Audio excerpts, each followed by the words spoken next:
ayağında ciddi derecede düz tabanlığı var. Bu ayağındaki düz tabanlığı için kendisine tabanlık tavsiye edeceğiz. Ayak tabanlığı, şöyle özel çelik ayak tabanlığı, düz tabanlık için. Fizik tedaviye de götürün, tamam mı? Tamam hocam. İnşallah şifa olur.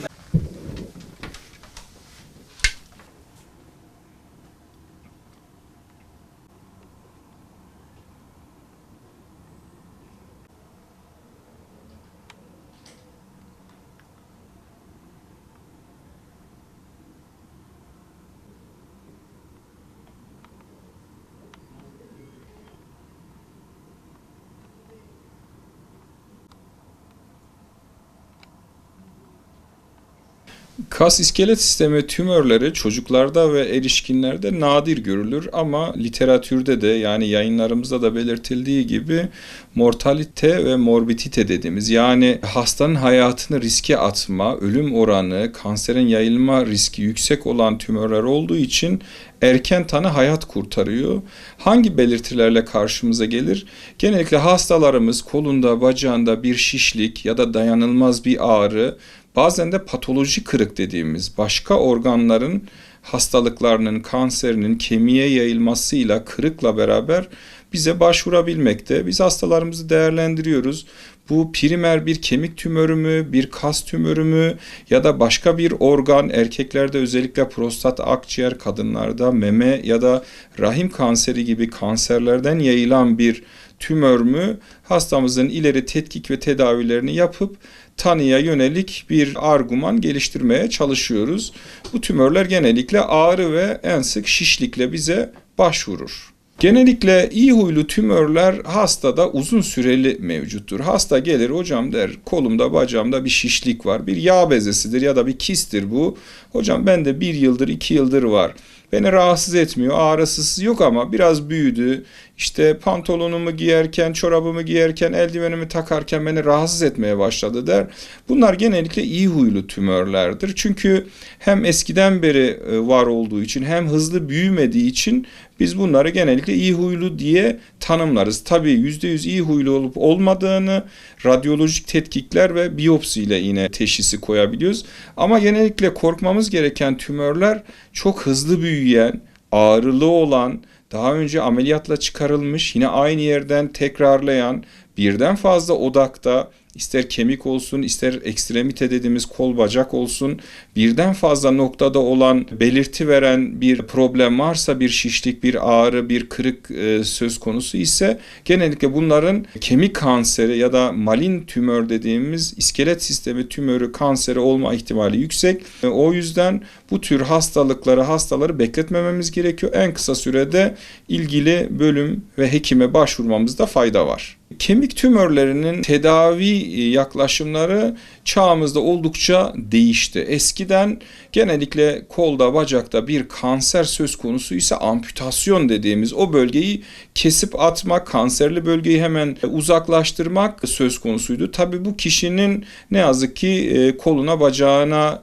ya da varsa parmağında başka bir bölgesinde o bölgenin feda edilmesine sebebiyet veriyordu. Evet, kanserli bölge çıkarılıyordu ama kişi ne yazık ki o bölgesinden yani kolundan, bacağından da olabiliyordu. Şu an ilerleyen tıbbi tetkiklerle ya nelerdir bunlar?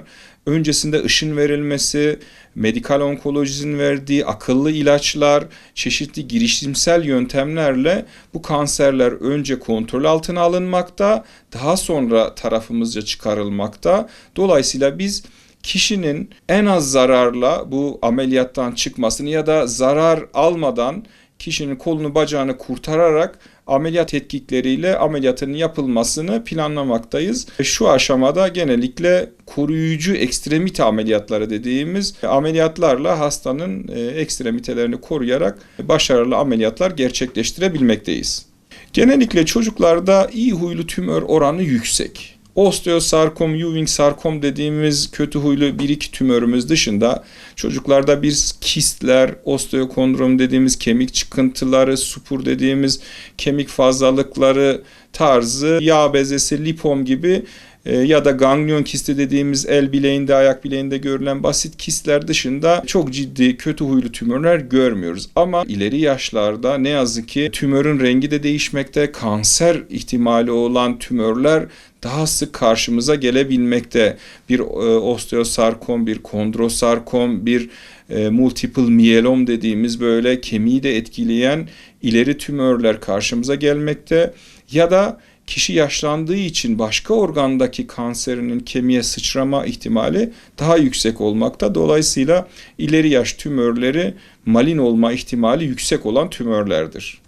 Tümörde erken tanı, erken tedavi hayat kurtarır prensibi gereği geciktirilen her şeyde olduğu gibi geciktirilen bir tedavi ne yazık ki sonrasında geri dönüşsüz bir yola girebilmekte. Eğer erken tanıyla çıkarılabilecek küçük boyutlarda damara sinire baskı yapmayan bir yumuşak doku tümörü, bir kemik tümörü daha sonra hasta geciktirdiği için dev boyutlara çıkabilmekte, damarı siniri sarabilmekte ve artık çıkarılamaz hale gelebilmekte. İlk başta belirttiğim gibi kişinin kolunu bacağını kurtaracağımız bir ameliyat yerine ne yazık ki amputasyon dediğimiz son döneme gelebilmekte. Onun için muhakkak erken tanı, erken teşhis ve erken tedaviyi öne almak hastalarımızın faydasına olabilir. Genellikle izole sadece kemik tümörleri anlamında değil ama tüm hastalıklardan, tümörlerden korunmak için muhakkak beslenme önemli bir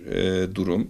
Beslenmemize dikkat etmemiz gerekiyor. Ne yazık ki sağlıksız bir beslenme, sağlıksız bir yaşam, bir uyku hali, radyasyona maruz kalma, travmaya maruz kalma, bunların hepsi sadece kas iskelet sistemi tümörlerini değil, diğer organ tümörlerini de tetikleyebilmekte ve kişinin kansere yatkın bir vücuda, bir duruma sevk edebilmesini sağlamakta. Psikoloji çok önemli. Kişinin depresyon hali, moral bozukluğu, bunlar da kişinin hastalıklara yatkın bir birey olmasına sebebiyet vermekte. Zemininde bu kronikleşince ne yazık ki ilerleyen zamanlarda kansere çevirebilecek durumlara sebebiyet verebilmekte. Onun için sağlıklı bir beden, sağlıklı bir vücut, düzgün bir yaşam tarzı, uyku hali ve ara ara sık sık gerekirse kontroller, hekiminiz tarafından yapılacak